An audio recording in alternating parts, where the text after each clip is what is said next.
నమస్తే. Welcome to our channel. నేను మీ పద్మావతి. ఈరోజు మనతో పాటు ప్రముఖ ఆధ్యాత్మికవేత్త మరియు వాస్తు జ్యోతిష్య పండితులు శేషగిరిరావు గారు ఉన్నారు. ఆయనతో మాట్లాడి మరిన్ని విషయాలు తెలుసుకునే ప్రయత్నం చేద్దాం. చూసేసేయండి. నమస్కారం నమస్తే గురువుగారు. అమ్మా. గురువుగారు, దత్త జయంతి. ఈ దత్త జయంతి రోజున ఏ విధంగా సాధన చేయడం ద్వారా మనం మరింత ఫలితాలను పొందవచ్చంటారు? తప్పకుండా. అంటే ఇక్కడ అసలు ఫస్ట్ దత్త జయంతి అనేది ఎప్పుడనేది మొదట మనం తెలుసుకోవాలి. సో, ఇది యాక్చువల్‌గా చెప్పాలంటే గనక మార్గ శుద్ధ పౌర్ణమి నాడు ఆచరించడం అనేది జరుగుతుంది. ఆ రోజు మనం దాన్ని దత్త జయంతిగా అభివర్ణించడం అనేది చేస్తున్నాం. అయితే ఈ రోజు వచ్చేప్పటికి సాంప్రదాయంలో ఏమైందంటే కొంతమంది శనివారం అంటే మనకేంటంటే కొన్ని రాత్రిపూట అంటే ఇప్పుడు వ్రతాలు ఇవి ఆచరించే విధానం ఉందనుకోండి. అంటే ఇక్కడ కూడా మనం ఈ అనగాష్టమి వ్రతం అని, తర్వాత దత్తాత్రేయ వ్రతకల్పం అని ఇలా కొన్ని పూజాది కార్యక్రమాలు, ప్రత్యేక కార్యక్రమాలు ఏవైతే ఉంటాయో ఆ కార్యక్రమాలు, ఆ వ్రతాలు ఆచరణలో ఉన్న వాళ్ళైతే గనక ముందు రోజు 14వ తారీఖు శనివారం నాడు చేయాలి. ఓకే. ఎందుకంటే వ్రతాలు చేసేవాళ్ళు ఖచ్చితంగా ఆ రోజు రాత్రి ఏమి తినకూడదు, ఏకభోక్తం ఉండాలి. సో ఆ ఏకభోక్తం ఉన్న ఫలితం దక్కాలి అంటే గనక తిథి రాత్రికి వ్యాపించి ఉండాలి. ఓకే. కానీ అలా కాకుండా సామాన్యులందరూ కూడా ఎవరైనా సరే అంటే వ్రతాలతో సంబంధం లేకుండా ఈ దత్తాత్రేయుని కొలవాలి అనుకుంటే మాత్రం వాళ్ళందరికీ ఆదివారం 15వ తారీఖు. ఇది ఈ రెండింటి వ్యత్యాసం గమనిస్తే చాలు. మనకి వ్రతము చేసుకునే ఆనవాయితీ ఉంది, ఉపవాసం ఉండే పద్ధతి ఉంది. అలాంటి వాళ్ళు మాత్రం శనివారం నిర్వహించండి.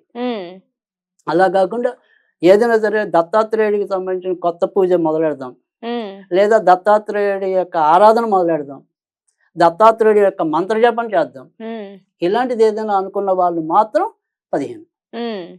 అది సూర్యోదయం అనుకున్న పౌర్ణిమ చాలా విశిష్టత అనేది ఉంటుంది. అప్పటికప్పుడు చేసుకునే వాళ్ళకి, వ్రతం బట్టి కాదు. ఓకే. సో ఆ రకంగా ఈ దత్తాత్రేయుడి యొక్క జయంతిని నిర్వహించుకోవాలి. తర్వాత అసలు ఈ దత్తాత్రేయ జయంతి అనేది వచ్చేప్పటికి అసలు ఈ దత్తాత్రేయుడు ఎవరు అంటే చాలా మందికి తెలిసినదే, అత్రి అనసూయ యొక్క కుమారుడు. అవును. సో తర్వాత రెండోది వచ్చేప్పటికి ఏంటంటే కనుక మనకి ఏ అవతారం చూసినా కూడా అంటే విష్ణు యొక్క అవతారాలు అవ్వచ్చు, దుర్గాదేవి అవతారాలు అవ్వచ్చు, మరి సాంబశివుని అవతారాలు కావచ్చు, ఏ అవతారంలో అయినా సరే సాధారణంగా అసురుల యొక్క సంహారం కోసం అంటే రాక్షసుల యొక్క సంహారం కోసమే వాళ్ళు ఉద్భవించారు జనరల్. కానీ దత్తాత్రేయుడు అనేవాళ్ళు ఒక రాక్షసుని చంపడం కోసం ఉద్భవించాల, మనిషిలో ఉండే రాక్షస గుణాలని సంహరించడం కోసం పుట్టాడు. అంటే మనలో ఉండే అసురత్వం ఏదైతే ఉంటుందో ఆ అసురత్వాన్ని తొలగించడం కోసం ఆవిర్భవించిన దేవుడు దత్తాత్రేయుడు.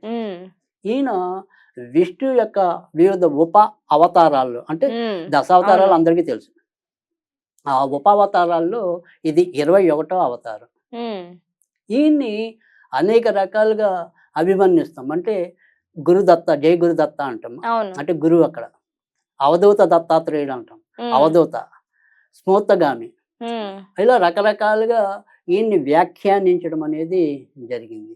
ఎందుకని అంటే గనక ఈయన గురువులకి గురువు, అందుకని జయ గురుదత్త.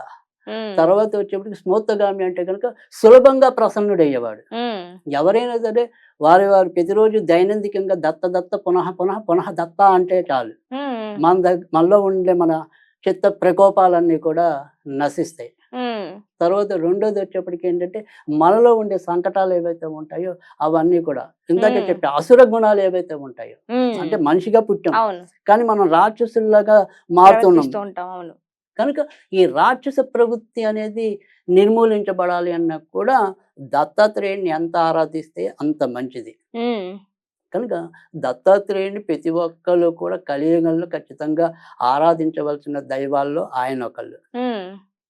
ఆ రకంగా దత్తాత్రేయుని పూజించడం అనేది అవసరం. ఈయన ముఖ్యంగా చెప్పాలి అంటే కనుక అందరికీ తెలిసిందే కదా, బ్రహ్మ విష్ణు మహేశ్వరుల యొక్క అంశాలతో జన్మించిన వాడు. సో అందుకని త్రిమూర్తి తత్వం అనేది ఈయనలో ఉంటుంది. త్రిమూర్తి తత్వం అంటే ఏంటి? రజోగుణం, తమోగుణం, తర్వాత సత్వగుణం, ఈ మూడు యొక్క ప్రతీక. అయితే ఈ మూడు గుణాలకి అతీతుడైన వాడు దత్తాత్రేయుడు. కానీ ఆ మూడు గుణాలు పట్టించుకుంటున్న వాళ్ళు అంటే మనలో కాసేపు శాంతము ఉంటుంది, కాసేపు కోపము ఉంటుంది, కాసేపు అహంకారము ఉంటుంది, అది రజోగుణం. ఉమ్, అహంకారం అనేది రజోగుణం, ఉమ్, సాత్వికం అనేది మీరు ఎప్పుడు శాంతంగా ఉంటే అదే సాత్వికం. ఉమ్, సో మీ తామసం అనేది, తామసం ఉమ్, అంటే ఎవరిని ఎప్పుడు కొడతారో తెలియదు, తిడతారో తెలియదు, ఉమ్, అవన్నీ తామస గుణాల కింద వస్తాయి. ఉమ్, అంటే ఈ రాజసీకం, సాత్వికం, ఉమ్, ఇవన్నీ కూడా ఏవైతే గుణాలు ఉన్నాయో ఆ గుణాలు మనలో తీసేసి ఆయన మటుకే అతీతుడు, ఆయన దగ్గరే ఉంచుకోడు ఇవి. ఉమ్, అందుకని ఆ రకంగా కూడా మనం దత్తాత్రేయుని పూజించవలసిన అవసరం అయితే చాలా ఎక్కువ ఉండటం అనేది కూడా జరుగుతుంది. ఉమ్, తర్వాత రెండోది ఏంటంటే మనం చాలామంది మనం కూడా కొన్ని కొన్ని వీడియోలు వేరే వాళ్ళతో కూడా చేసినవి ఉన్నాయి యాక్చువల్గా. ఉమ్, ఈ దత్తాత్రేయుడు చాలా సులభంగా ఈయన కూడా ప్రసన్నమయ్యే ఉమ్. దేవుళ్ళలో ఒకడు. మరి ఈ వ్రతం అనేది ఏ విధంగా ఆచరించవచ్చు అంటారు?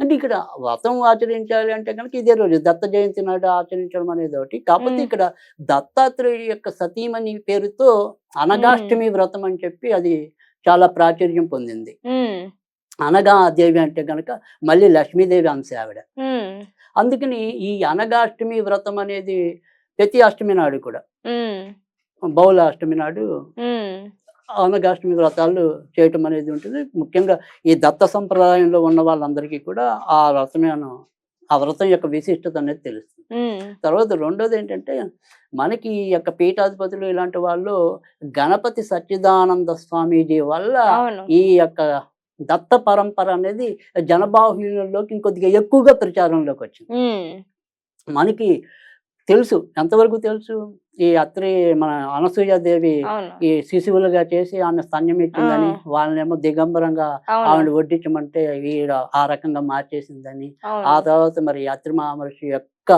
తపస్సుతో, ఆ ఉమ్, తపో బలంతో వాళ్ళ కడుపుని ఈయన పుట్టాడో అంతవరకు అందరికీ తెలుసు. ఉమ్, కానీ అసలు దత్తాత్రేయుని ఎలా కొలుచుకోవాలి, దత్తాత్రేయ నామజపం ఎలా చేయాలి, ఉమ్, దత్తాత్రేయ పాటలేంటి, కీర్తనలేంటి, ఇలాంటివన్నీ కూడా కొద్దిగా ఎక్కువగా ప్రచారం చేసింది ఒక ఎంత అయితే కనుక ఉమ్, కొద్దిగా గణపతి సచ్చిదానంద అవును. స్వామీజీగా చెప్పుకోవచ్చు.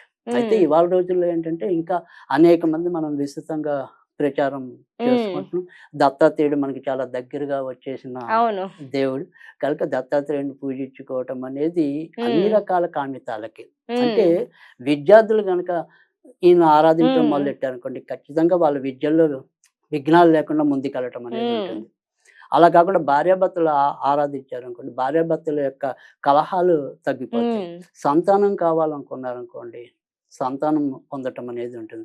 ఇలా ఉమ్, కాకుండా అసలు డైరెక్ట్‌గా నాకు మోక్షం కావాలి, జ్ఞానం కావాలి, ఆ జ్ఞాన అన్వేషణ కావాలి ఉమ్, అనే సాధకులు ఎవరైతే ఉంటారో వాళ్ళకి ఆ రకమైన అన్వేషణకి కూడా ఫలితం లభించడం, లక్ష్యం ఉమ్, చేరుకోవటం అనేది కూడా ఉమ్, జరుగుతుంది. కనుక ఆ రకంగా మనం దత్తాత్రేయుడిని అయితే ఆరాధించాలి. సరే, మీరు అడిగిన ఈ వ్రతం ఏదైనా ఉంది అంటే కనుక ఖచ్చితంగా అనగాష్టమి వ్రతం అనేది దత్తాత్రేయ వ్రతకల్పం అని ఈ ఒక్కరోజు చేసుకునేది ఉంటుంది. ఉమ్, కానీ ప్రతి సంవత్సరం అది ప్రతి నెల చేసుకోవాలి, లేదా ప్రతి సంవత్సరం చేసుకోవాలి అనుకుంటే కనుక అనగాష్టమి వ్రతం అనేది ఉంటుంది. ఉమ్, ఓకే.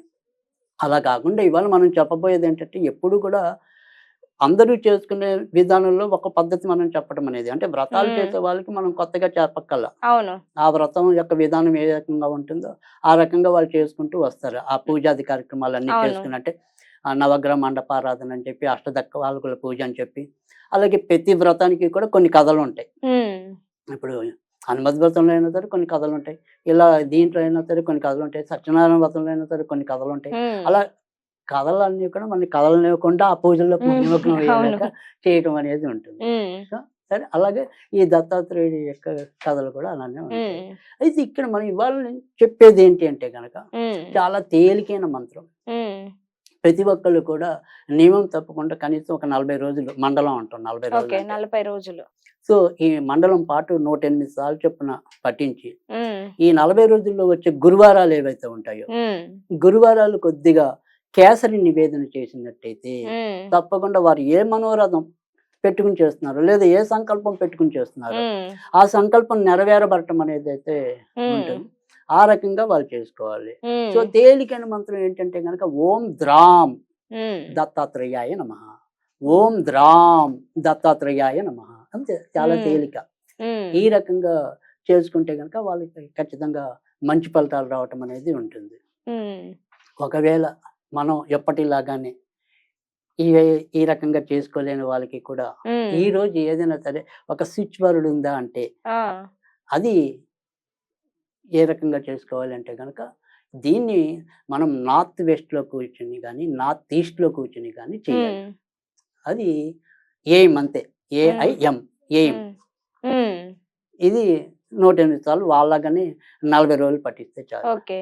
అంతే. ఇంక వేరే ఏమి అవసరం లేదు. ఇంకా వేరే ఏమి వాళ్ళ చేయాల్సిన ఎయిమ్స్ అవసరం అన్నీ కూడా తీర్థం అనేది ఉమ్. ఉంటుంది. చాలా చక్కగా చెప్పారు గురువుగారు. నిజంగా మంత్రోపదేశం కావచ్చు, పూజా విధానం కావచ్చు, అసలు ఏ రోజు చేసుకోవాలి, ఎందుకు చేసుకోవాలి అనేది కూడా చాలా చక్కగా వివరణ ఇచ్చారు. ధన్యవాదాలు గురువుగారు.